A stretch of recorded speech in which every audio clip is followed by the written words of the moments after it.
Pessoal, vamos agora falar sobre alguns dos fatores que influenciam na relação esforço-deformação. Nós já demos umas dicas de alguns deles aí, né, que modificam os modelos ideais, né? E agora vamos falar um pouquinho de cada um deles aqui com mais calma, né? Então, alguns deles são a temperatura, a taxa de deformação, a velocidade com que você deforma o corpo, né? O tamanho dos grãos, a trama cristalográfica, a presença de fluidos e a pressão confinante. Começando pela temperatura, isso aí é uma figura que está lá no livro do Foster com dados de Hurd, 1960, né? São curvas de esforço e deformação experimentais para um mármore, né? Que o cara fez em laboratório, né?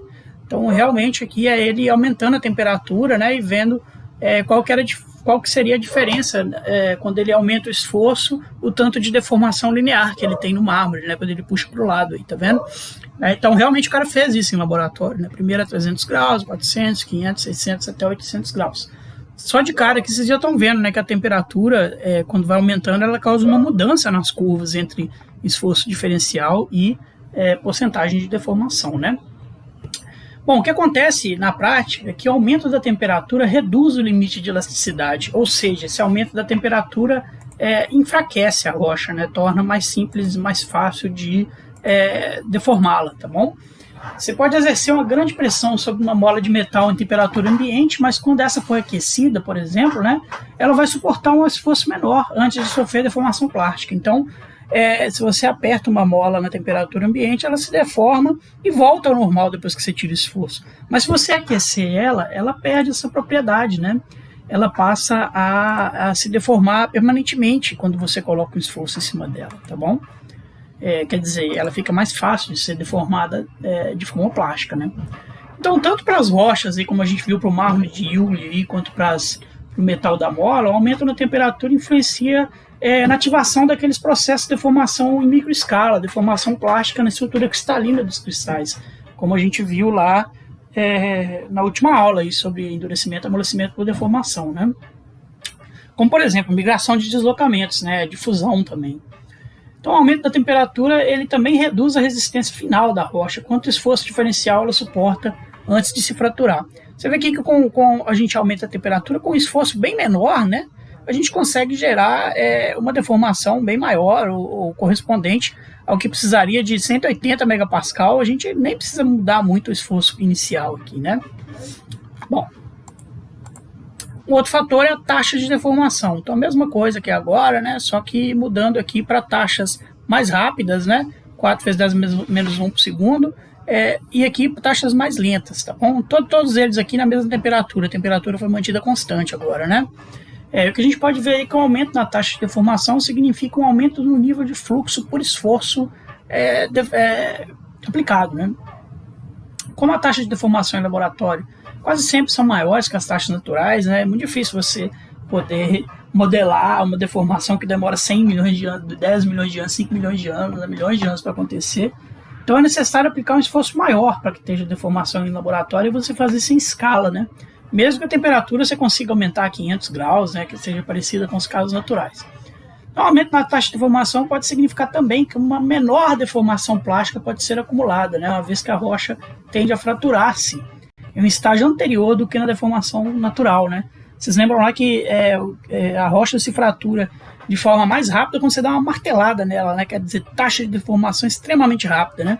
O esforço instantâneo ali, aquela porrada na sua rocha já faz ela quebrar. Se esse mesmo esforço, esse mesmo nível de esforço fosse colocado de forma devagar, talvez você conseguiria deformar ela de forma permanente sem fraturar, né? De forma dúctil. Bom, tem partes aí da Terra que só apresentam comportamento viscoso devido à baixa taxa de deformação, né? E aí está a importância do tempo geológico na deformação das rochas, né? Se fosse o mesmo esforço que é aplicado no manto, por exemplo, na superfície de uma vez, você ia fraturar as rochas e não deformá-las de forma permanente e viscosa, né? Então, aquele velha importância aí da persistência e do tempo, né? Vai devagarinho, você vai conseguir chegar lá. A vida em seus métodos de escalma, né? Bom, um outro fator é o tamanho dos grãos e a trama cristalográfica. São duas coisas diferentes aí, né? Nesse caso aqui do gráfico, estamos representando as tramas cristalográficas, né? E aqui você está puxando o mármore perpendicular à direção de clivagem ou de foliação, né? E aqui paralelamente a essa direção. Você vê que tem diferenças, né, nas taxas de deformação, dependendo de onde você puxa. Tanto para a estrutura cristalina, né? Os cristais, muitos deles têm um eixo maior numa direção, menor em outra, romboédrico, né, monoclínico. Aí vocês lembram lá da cristalografia, como é que é a simetria cristalina de cada mineral, né? Então, mesmo em rochas que são monominerálicas, o tamanho e a orientação dos cristais pode fazer com que elas se comportem de forma diferente, dependendo da orientação dessas feições lineares e planares dentro dos cristais em relação à orientação dos esforços aplicados, tá bom? Então, feições não isotrópicas, como uma foliação, como está representada aí, né, devem ser levadas em conta, né? Uma foliação incipiente no mármore ou estilolídeos, por exemplo, né, faz a extensão da rocha ser mais difícil nessa direção, tá bom? Você vai precisar de mais esforço, né? Um esforço bem maior aqui para deformar a rocha na mesma temperatura, se você está puxando paralelamente a foliação do que se está puxando de forma perpendicular, né? Então, a anisotropia dos planos cristalográficos em relação aos esforços é um controle do tipo de deformação que a gente vê esse controle de microescala ser repetido em macroescala, né? É muito interessante como é que fraturas, essas coisas assim, esses planos de falha e tal, eles podem refletir para a gente coisas que acontecem em microescala na macroescala. Isso que é a tal da geometria fractal ou de autorrecursividade, como eu falei com vocês antes, né? Autorrecursividade quer dizer que o que ocorre numa escala menor é repetido numa escala maior, né, na sua material, na sua estrutura, né? Da mesma forma, aí, o tamanho dos cristais também influencia nos mecanismos de deformação intercristalinos, né, que estão ativos em escala microcristalina, principalmente quanto à superfície reativa livre. A gente viu que uma diminuição do tamanho dos grãos em um milonito, por exemplo, né, ele causa uma superfície livre maior, né? Se você somar a superfície de todos os grãos ali, vai dar uma superfície maior do que se você tivesse poucos grãos grandes, né? E essas superfícies livres são mais zonas onde pode ocorrer deformação, tudo bem? Isso aqui é muito legal, né? É um cristal de olivina e são curvas aqui de taxa esforço deformação, esforço taxa de deformação, né? Para monocristais de olivina anida, sem água envolvida e tal, né? Comprimidos segundo 3 orientações cristalográficas distintas. Então o cara faz a experiência, né? Comprimindo na direção 011, comprimindo na direção 101 e comprimido na direção 110. E vê aqui como é que cada curva, ou cada reta no caso, né? Fez uma regressão linear para cada conjunto de pontos. É diferente para cada uma delas, né? Então ele pôs um esforço aqui dessa magnitude, ele teve uma elongação, a taxa de elongação dessa magnitude. Depois ele pôs um esforço dessa magnitude e teve a taxa de elongação dessa magnitude. E assim por diante, e tentou fazer as regressões lineares, como vocês fazem aí no física experimental, MT, EO, etc, né? Então o que acontece, né? A gente já viu aí, ó, a deformação, ela é mais pronunciada na direção 10, azul, lá. Você precisa de menos esforço para fazer a mesma deformação que você tem nas outras direções cristalográficas, né? Devido à menor resistência do sistema de deslizamento nessa direção, né? O menor esforço, então, nessa direção causa uma mesma taxa de deformação, que precisaria de mais esforço nas outras direções. Isso é muito interessante, né? E o pessoal que estuda milonites aí, né?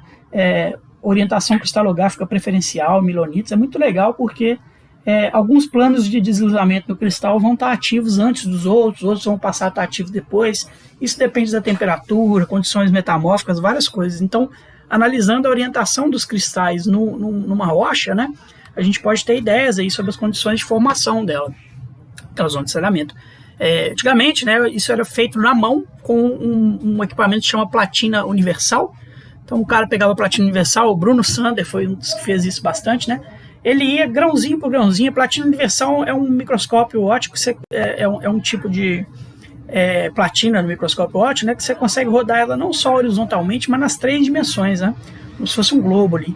E ele rodava lá com sua lâmina de quartzo, lá com 1000 grãos de quartzo, sei lá.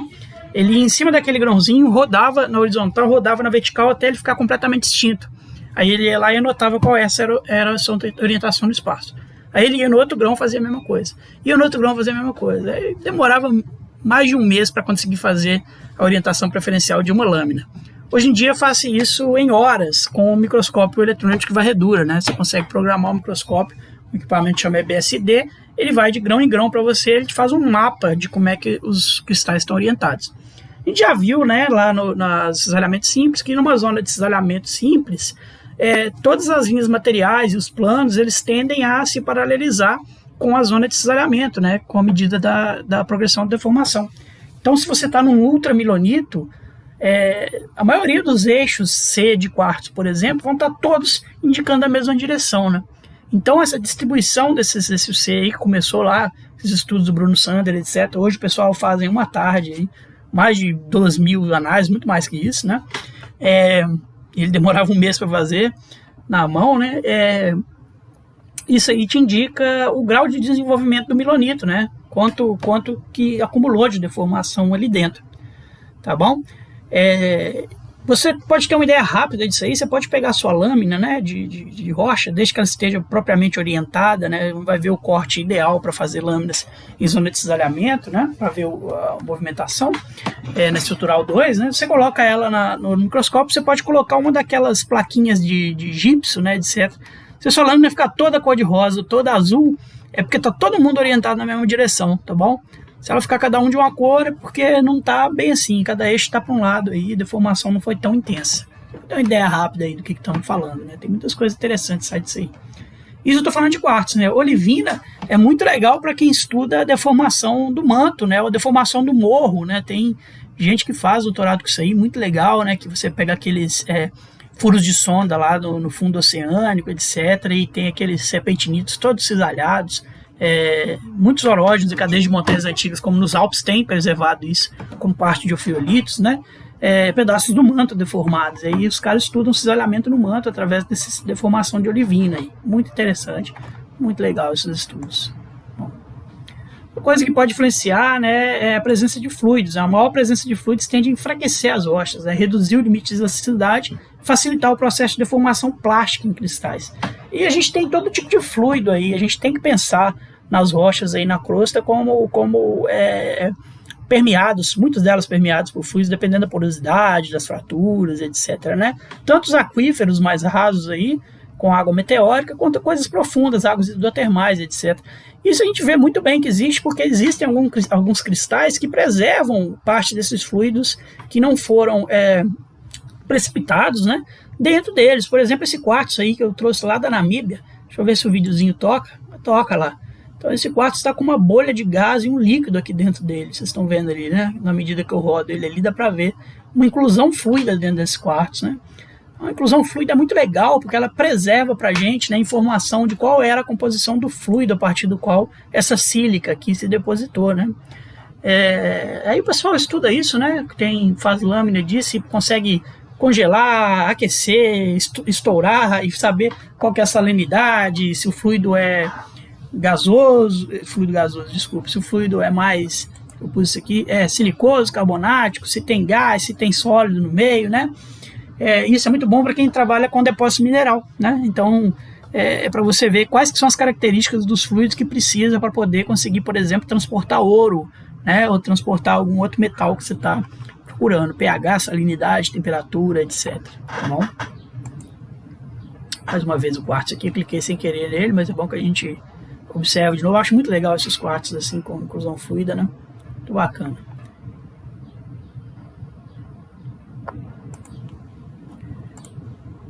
E a pressão confinante no final, né? O que acontece? O aumento da pressão confinante, quanto mais profundo você está, né, favorece uma maior acumulação de deformação finita antes que você rompa a rocha. Quer dizer, quanto mais profundo, mais difícil romper. Né? Na superfície você vai romper, porque você tem espaço para isso, né? E lá no fundo a pressão litostática já não deixa você fazer isso. Então você consegue acumular mais deformação plástica sem romper, né? Está relacionado então à dificuldade de abertura das fraturas sob as altas pressões. O Fred Mercury e o David Bowie estão cantando aí pra gente, estão aí under pressure. Então, o efeito do aumento da pressão confinante é contraposto por um aumento na pressão de poros, reduzindo o esforço coletivo final. Vimos isso lá na pressão de poros lá atrás, né? Então, resumindo aqui para a gente, né, os fatores que influenciam aí na relação esforço-deformação: aumento da temperatura, aumento da quantidade de fluidos, diminuição da taxa de deformação, e em rochas que são deformadas plasticamente, redução do tamanho dos grãos, tendem todos a causar um amolecimento por deformação nas rochas. Quer dizer, quanto mais você põe esforço, mais fácil é de deformar, devido a esses fatores aí. E vice-versa, né, o contrário também. Muitos fatores, então, vão balancear um ao outro quando você tem aí fatores que estão indo na em direção oposta, né? Beleza, pessoal.